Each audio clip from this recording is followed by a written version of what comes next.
You notice how when you run into a difficult situation, something that whether maybe not quite ready to deal with, maybe it's procrastination, or maybe it's a coworker, maybe it's family member, maybe it's someone you're in a relationship with and it gets a little bit tough, and there's a chance and an opportunity for you to address something, and your thoughts become, to hell with it. I'm not going to deal with this. Or mine, the one I always came up with, it just doesn't matter. It doesn't matter.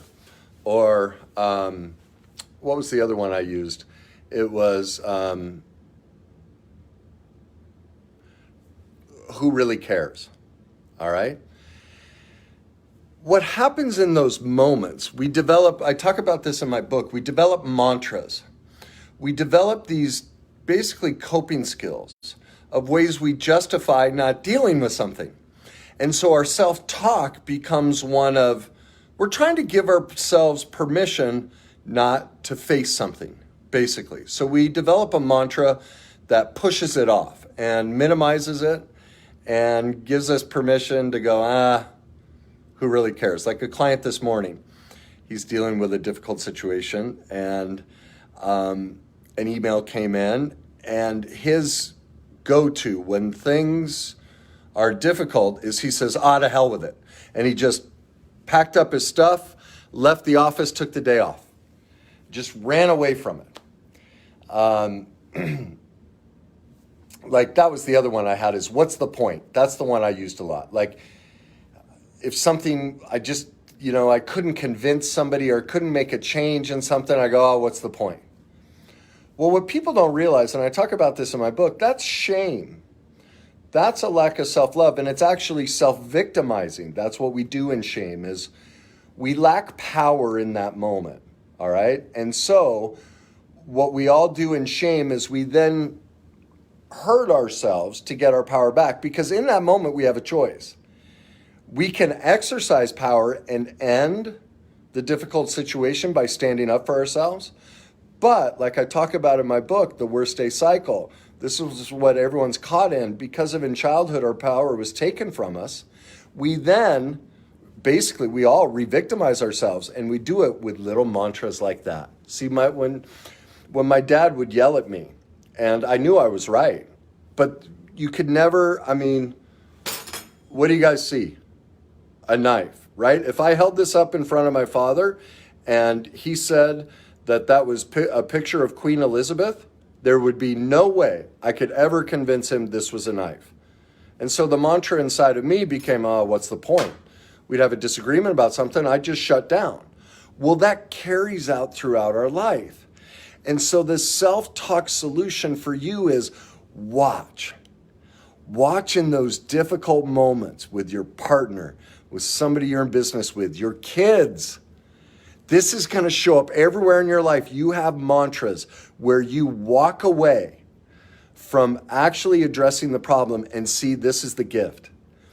It's giving you an insight into the one of many. We've all been through tons of trauma in childhood, but it's giving you an insight into some of the trauma you haven't faced and overcome from childhood. And so you've developed a mantra like mine of what's the point? And now you've taken control because you as a child, there was nothing you could do. Your power was taken from you. Your parents were perfectly imperfect, but in that moment, you were victimized by them. You were denied the ability to be yourself. But now as an adult, we're doing it against ourselves. We are actually choosing to victimize ourselves because it gives us power. Because look, I could make a different choice, but I'm choosing not to. I'm holding on because, and there's a deeper reason why.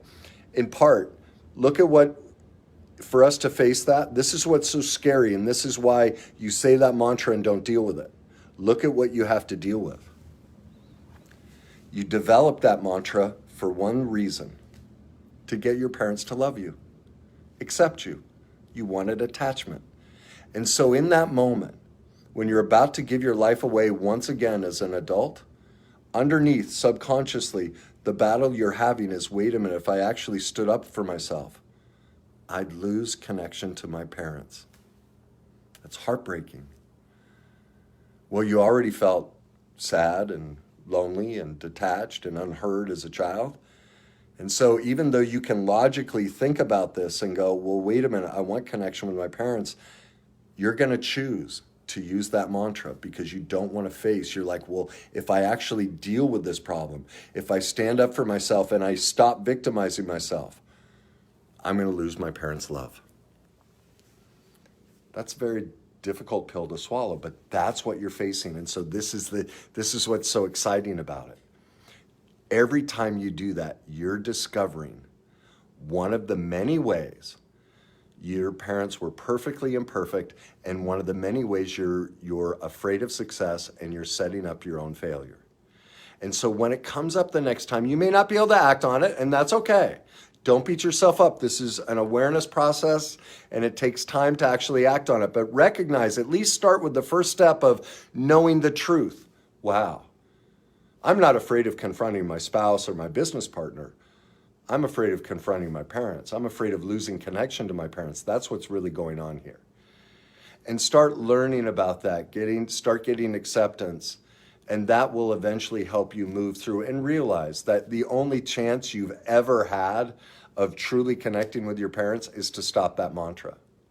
And so when I find myself saying, what's the point? Right then, that's a trigger. I go, oh, no, it's the opposite. This is the point.